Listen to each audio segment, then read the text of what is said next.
võib öelda, et on see. Väike erakordselt hele. Ere. Seda ka muidugi.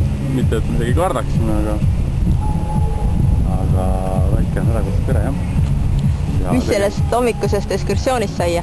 See on nüüd järjekordne näide sellest, kui hea tasemel on Egiptuse igasugused kellatajud ja organiseerimine. Ühesõnaga, me pidime 9.35 kuhugi minema, mis selgus, et me läheme hoopis kell 2.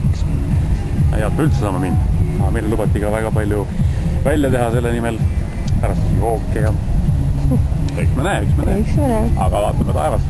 Sellist pole lihtsalt olnudki siin nende päevade jooksul. Seal me elame. Seal. Ja näiteks selle puu all täna.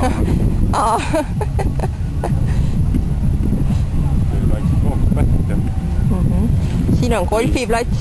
Näete siin ainult, et golfivarustus unustati tellida ja juba 2 aastat tellitakse. Nii et augud on olemas ja märgid ka, aga varustust ei ole millega mängida.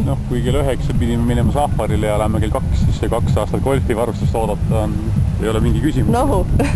Absoluutselt. Aga 39 kraadi, nii et ma ei tea, mina näiteks olen kindel, et täna ütleme, et on teisipäev, siis laupäeval kahjuks mind ei näe seal lennukil, sest ma lihtsalt kaon kuidagi kuhugi ära ja ma leian endale kaamli ja ma lihtsalt, saate aru küll, nagu Raul ütleb televaatajatele, ütleme siis nii, et tulge, olge, vaadake, käige ja jooge siin saab tasuta Bacardit, eks ole, mis on väga Bacardi maitsega. Bacardi on selle kohta palju öeldud. Ja õlu on uskumatu, 10 õlut päevas.